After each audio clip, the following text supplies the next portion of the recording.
When humanity was first discovered reaching out into the stars, they had been reaching into the stars for about 7 of their decades.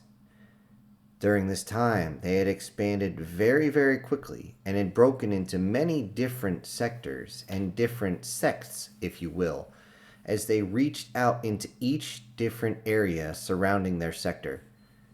This was normal for most species, as most of them would simply go 2 or 3 sectors out and then wait for several generations for their population to expand enough to increase expansion once again. This was, again, normal to most in the galactic community. However, this unfortunately went unnoticed, and before we realized it, humanity was already reaching out again, long before the time they should have been reaching out. We believed we had some time, as their species was barely known to anyone, and our leaders looked at them curiously. At first, they took a more passive stance as they simply waited and watched to see what the humans would do. Would they reach out to the universe at large? They didn't know. All they knew is that the humans constantly sent signals out, many weak signals that we usually did not receive until, again, several decades after they had reached beyond their cradle and beyond into each additional sector. We did not understand this, why they would do such a thing. Was this a trick, a ploy, a scheme of some sort that they were doing to try and make us confused on what they were planning on doing? Were they going to expand to the point where they were uncontrollable, just like the former empire did? The former empire expanded and would not stop expanding as it started to envelop entire species. Several species, 7 in total, ended up being under its thumb for almost a millennia before they fought back and destroyed the empire. The only reason it was for so long was the fact that the empire was so large at that point. It took a long time to go from planet to planet to planet. So it was decided that we would send a message to the humans. A message that they would not expand any further.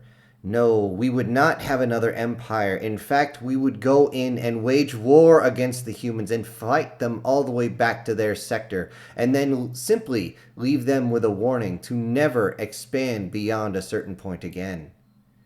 This had worked before with a few expansionists before, and we thought it would work greatly with the humans.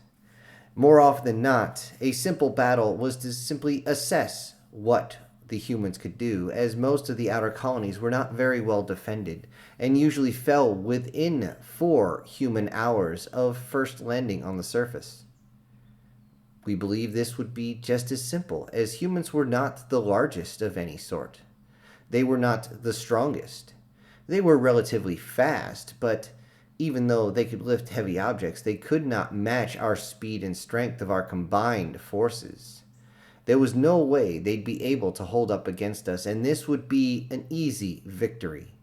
A quick victory, enough that they would not be able to send out for reinforcements, nor would they receive any, and we would simply take the planet, move on, and continue until they again were back to their sector, and then we would simply return any prisoners we have, if they survived, of course, and simply dump them into their own sector.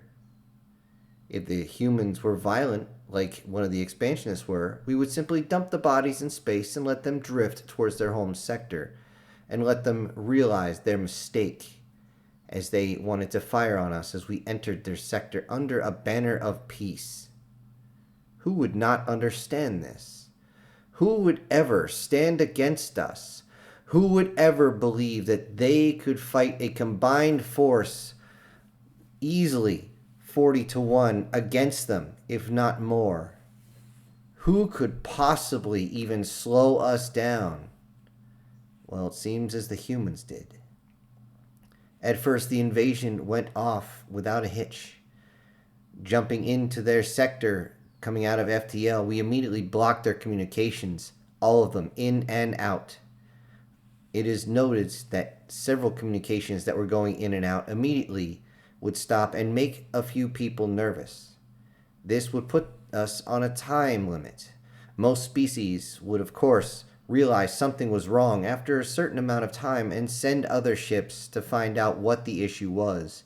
We needed to secure the colony and its sector and then blockade the area so that when their recon ships came calling, we could ambush them as well. Again, a standard tactic.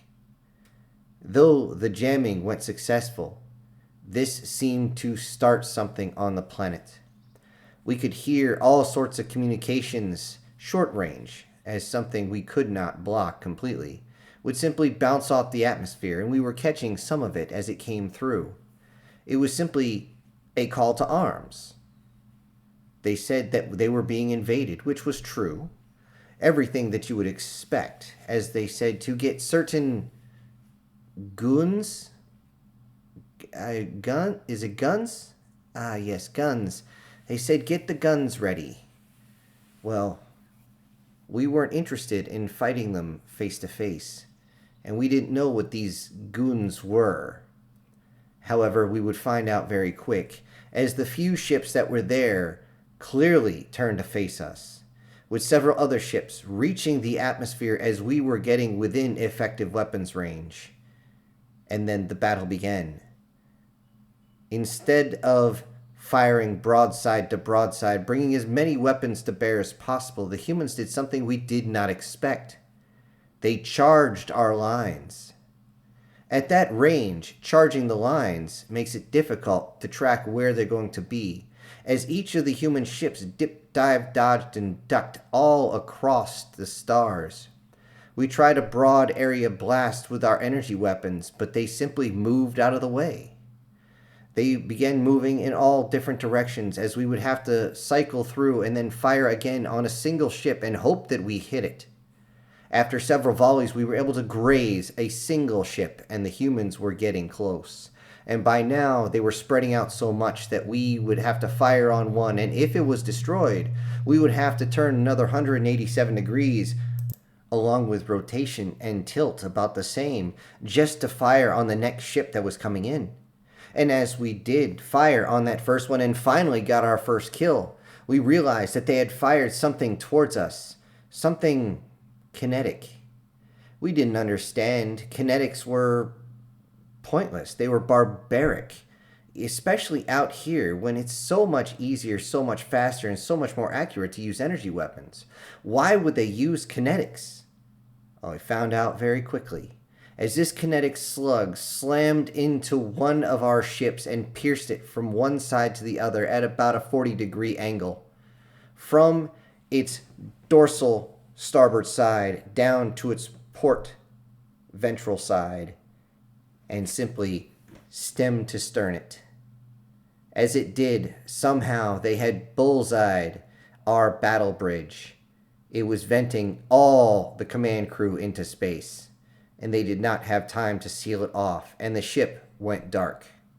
There was still crew on board, but they were limited and stuck in the section they were at. We would have to send out recovery teams, which we did, and as we began to go into recovery, we realized that several other of these projectiles were coming in. Frightened by what they had just seen, many of the captains broke formation and tried to get away from these projectiles, but this caused our fleet to go in complete disarray as we almost started shooting each other.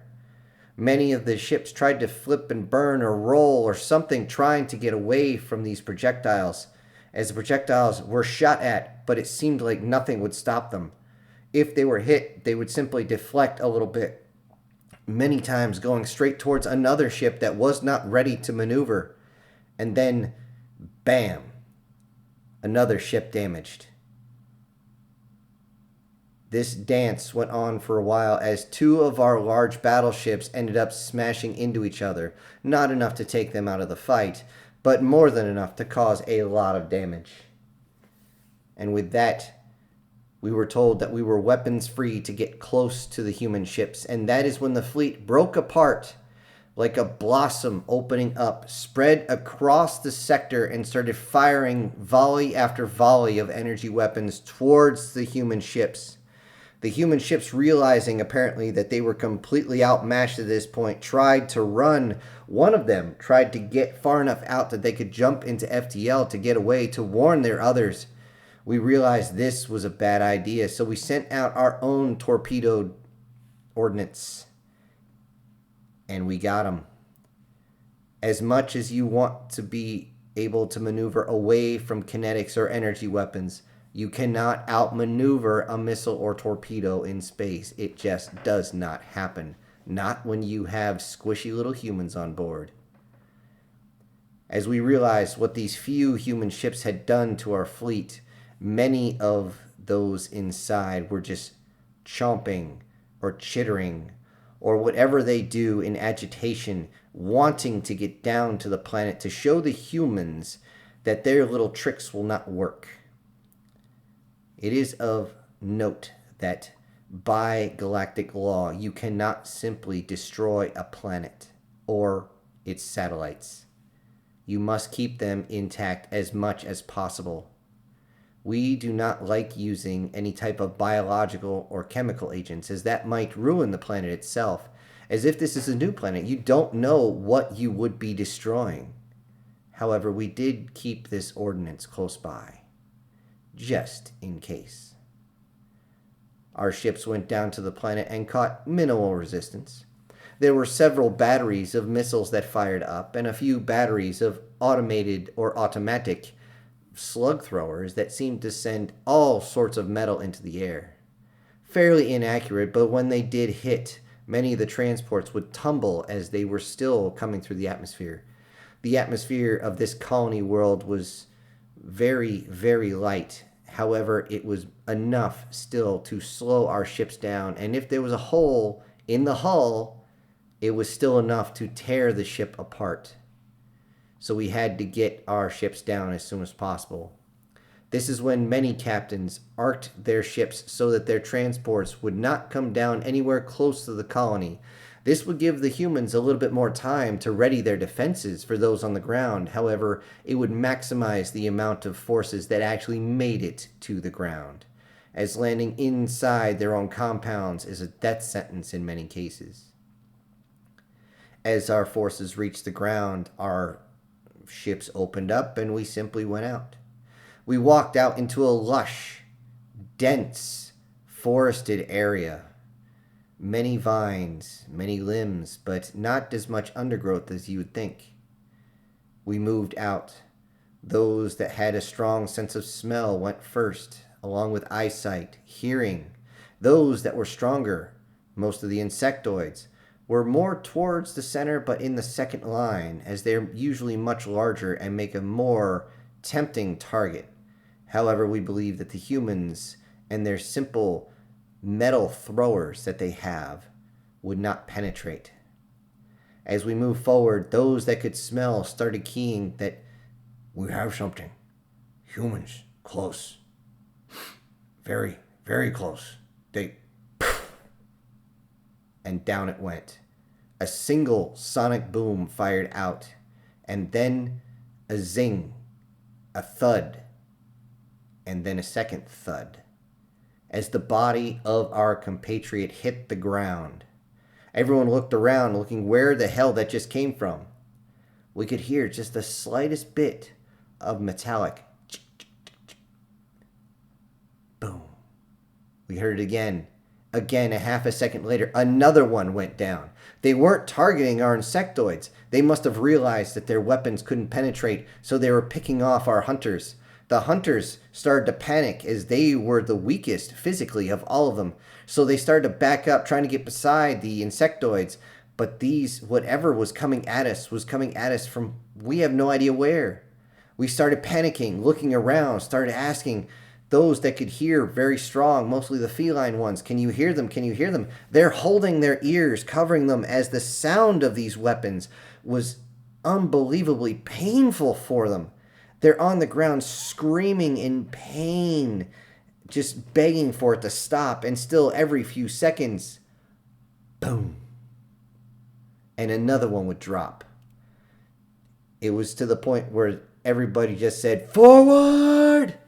Just enough so we could flush them out. Everyone began to move forward, firing their weapons randomly through the forest.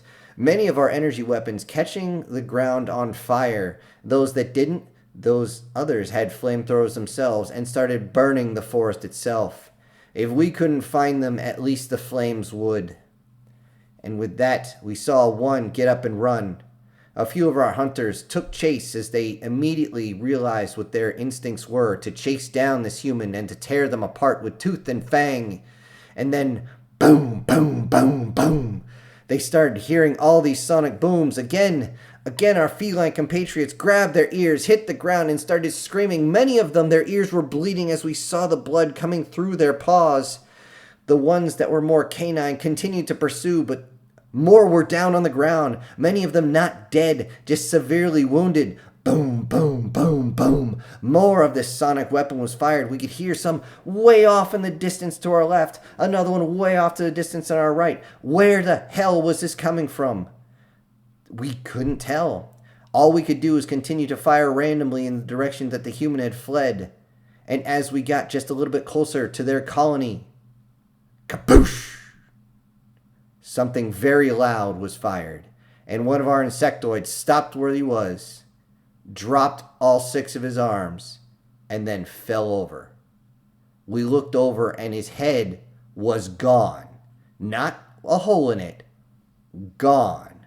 Something had hit it with such force that it had literally exploded, as there was goo, brain, and exoskeleton all over the place. The other insectoids looked around, taking up their heavy weapons and firing randomly into the forest. And then, boom, here comes another one. Down goes another one of our insectoids. Again, our commanders ordered us forward, as we would have to flush them out. We didn't know where they were. Eventually, we just heard the command calling over the radio for any type of aerial bombardment. Normally, it was a bad idea to bring in fighters or bombers until you know you've taken out their anti-air forces. But we didn't have a choice. We needed something. The humans must have realized what was going on, as we could hear the sound of our dropships thundering through the air. They must have looked and saw that they were fighters and bombers loaded up with all sorts of incendiary ordnance. As we saw 2, 3, 4, 6, 12, 14. We couldn't count as many. They all just got up and ran. And they ran off into the woods, zigzagging through the trees. We fired our ordnance at them, just clipping 1, 2 of them, but they seemed to only flinch it off. One of them screaming, "It burns! Oh, mother!" And yet still running as it tumbled and then got onto its feet, and then kept running and running farther away. Our forces again began to give chase. Unfortunately for them, they did not realize that this air strike was too close, and our own ordnance splashed into all of them and cooked a good portion of our forces. We couldn't do much except tell them to put themselves on the ground and roll as they screeched in pain, as their outer shells or their fur was on fire. Those that were still aquatic in nature tried to use what they could from their breathing apparatus to put folks out, but this type of ordnance was not easily put out with water. If anything, it made it worse. We could, through the screams of everything, hear the humans laughing. They were actually laughing. We could not believe that they took so much joy in this slaughter. And then we heard one of them start a chant, and the rest of them did too. "The roof! The roof! The roof is on fire! We don't need no water! Let your motherfucker burn! Burn, mother!" Kaboosh!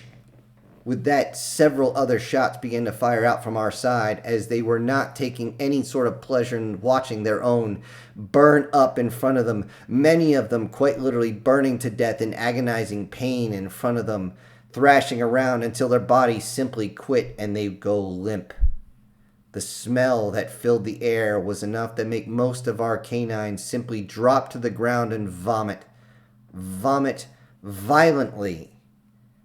We tried to reach over to our feline compatriots, but they could barely even move. The sound of those weapons was so devastating to them. Most of them, if they stood up, they vomited as well. They could not deal with what was going on.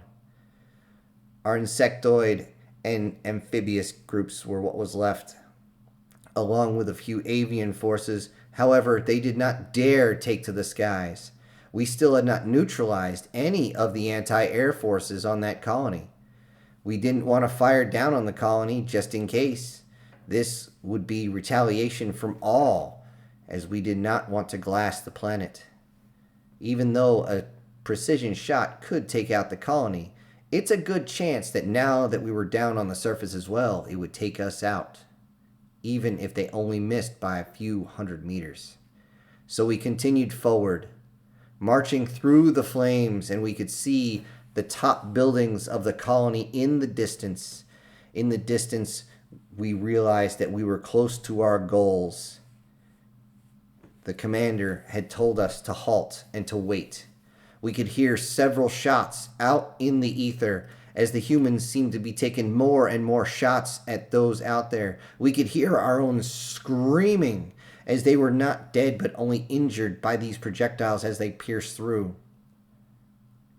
We waited and waited for others to reach their phase line, and once everyone was in place, we could hit the colony from every sector at the same time.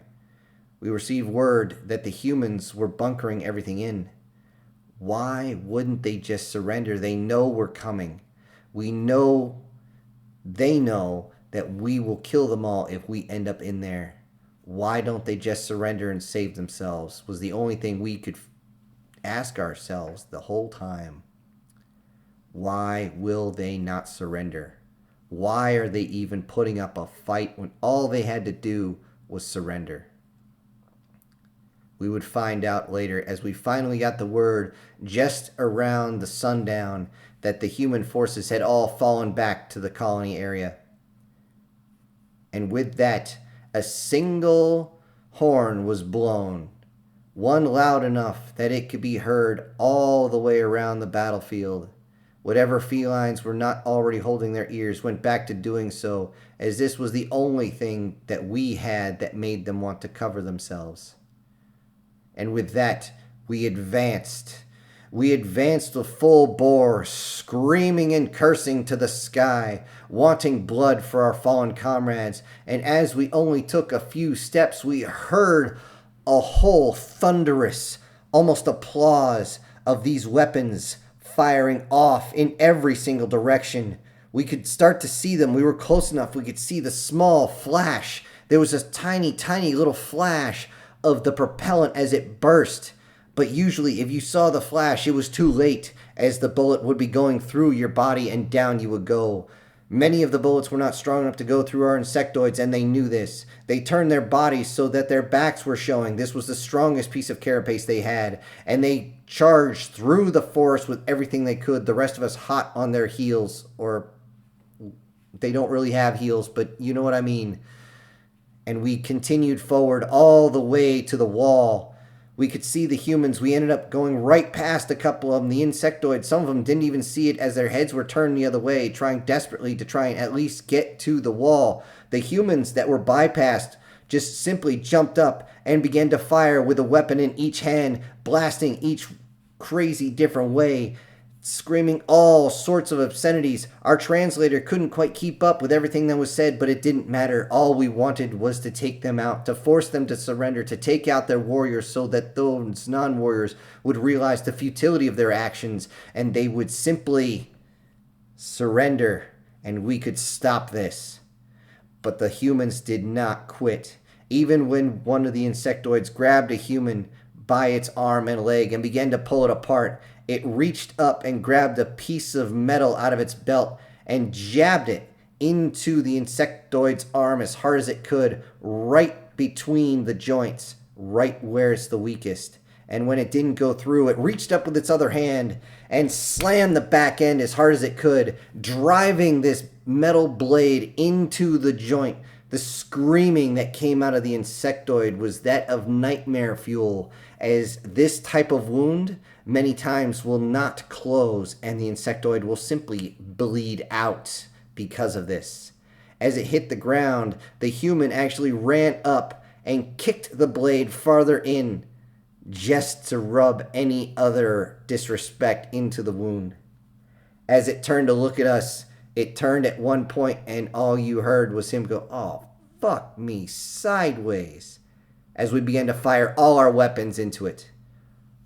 Our weapons were effective against the humans, as it flinched all different directions as the particle projection guns did their job. The humans didn't realize how these things work. When they hit, they will short out all the electrical systems in the body, and if that doesn't work, the thermal discharge that cooks approximately half a meter in every direction will do the job, although a little bit slower. The human was on the ground writhing for only a few seconds, and then it reached up with a shaking hand. It pulled something out of its pouch that we did not understand. Reaching up with its other hand that had only a few fingers left, it pulled another piece of metal off, and it just laid there. A few of our number went up, laughing. We had finally taken down one of these humans, and they wanted to enjoy the sight. It said something in a low term, "You," and then released its hand. Another piece of metal seemed to spring away. We didn't understand this, as everyone looked close at the projectile that landed off, and just as their heads turned back to this strange orb that the human was holding, it exploded, and everything within 5 meters of it went flying back with just insane speeds. If they got back up, they would need to be taken to the medical frigates very quickly, or they wouldn't be surviving. With this, the entire advance of my group halted. Was this what humans were willing to do? We didn't have time to think, as the second wave was right behind us. They had not seen what we had seen, although they realized that we looked haggard and our numbers were very thin in comparison to when we started. They simply charged past us, and we watched as they ran straight into the volley of those terrible metal slinging weapons. What we realized is what we had seen was actually those designed to fire at a very long distance, 1, 2, 3 shots every minute. What they faced at the wall were those that would fire 600 to 900 rounds per minute. And the sounds of that still haunt me as they began sawing through the brethren that came through towards the wall. But without hesitation, the insectoids, those that were still on their feet, simply ducked down and slammed into the wall with everything they could. 1, 2, 3, 4, 5 of them hit. The wall was beginning to crack. It didn't matter what this thing was made out of. A couple tons worth of insectoid was enough to give the cracks. Eventually, they started to back up and they charged it again, breaking into it more and more and more, eventually knocking down parts of the wall. We could see farther down that a few other groups were trying the same tactic, and it was winning. And as the insectoid came in, suddenly a burst of flame came out towards them. A huge ball of flame that engulfed every insectoid that came through, and any that were right behind it. I barely missed it myself as I looked over, and they were on the ground screaming. Somehow the humans had figured out how to use the same type of flame as us, as the flame stayed on their bodies and simply burned so much that they simply writhed in pain, and they seemed to burn faster, and it wouldn't go out no matter what they did. They drove their bodies into the dirt trying to get the flames to extinguish, but it didn't stop. But with this, we knew what we had to do. We simply started catapulting our own over the wall and in through the doorway. We had to take them out any way we could. We threw any type of explosive we had. We launched anything we could through the doorways that we had made and simply started to take over. And that is where things started to get nasty. You see, these humans, for not being super large, for not being what we thought was strong, when you put them on a low gravity world compared to their own, they're plenty strong. One of the things that I saw was as I charged up, one of them, as it was dealing with one of my brethren, just turned and backhanded me. I went flying and was against the wall and had to sit there in immense pain as the fight started to just turn into a complete melee. The humans, it didn't matter if it was male, female, soldier, civilian, even their young, came out with any type of weapons they had. I looked and I realized that they had run out of ships, so they used guns. They're out of guns, so they're using knives and sticks and even their bare hands to fight us off, screaming at us in all different languages. How many languages do the humans have? My translator actually malfunctioned at that point. I couldn't figure out except one phrase that kept saying over and over and over again. It seemed to be an act of defiance to say this phrase to them. And then eventually, our forces were able to overwhelm them, force them to the ground, and begin to rip at them, tearing them apart with our own weapons or just simply shooting them with our particle guns. The humans didn't even go down that easy. As we saw, the first one had been hit over a dozen times, and now we saw them being hit 2, 3, 4 times and only flinch or pause for a moment, but continue to fight on. What the hell were we fighting against? These hairless monkeys are just evil. Why won't they die? As I was barely getting to my feet, I saw our group finally break into the center of the colony, and the amount of screaming that came from there as I was barely staggering to my feet was a reason I did not want to go into the buildings. I could hear that the humans were fighting everything they could, all they could possibly do to fight on. And as I was finally stumbling out of the compound, I didn't even know where I was. The humans, realizing that they had lost after so long, did something no one expected. With an unbelievable burst that sent me tumbling into the forest, the colony that stood there so proud and so defiant burst into the sky. The humans had set explosives up underneath. Some sort of reactor was under there, and they had just detonated it. Every single one of our forces was gone. All of them. And with that, we realized that they had resolve that we could not possibly fathom. As to do something like this, you would have to turn off the safety protocols and actually be right there. You would have to do it yourself. I was found by our medical teams asleep on the ground. Several broken bones. I couldn't speak for a long time, nor could I hear without surgery. But eventually, as I began to reach recovery, I realized that I had to get back to my unit. Well, my unit wasn't there anymore. The unit had been disbanded. Why? Even though they had succeeded and there was still plenty more of us. This was an agreement they had made with the humans. As you see, this small colony, we would find out, had no soldiers on it, no warrior class, no warrior caste, or anything of that. These were simple farmers. These were just people who were getting ready to tend the land to grow and raise food. The colony was not even complete yet. And with that, we realized that if we had to waste this many personnel and resources for a small little incomplete colony of non-combatants, then a war with the humans is more than ill-advised. It would be suicidal. The colony had just stopped a war and they didn't even realize it. The humans would now be brought into negotiations, and one of the first things they said was that they had to see the disbandment of my unit, for they would not go into peace talks as long as a unit that fired on civilians, women, children, non-combatants still exists. As far as the universe is concerned, they all died on that battlefield. And while I had to basically retire in shame, I was glad of it.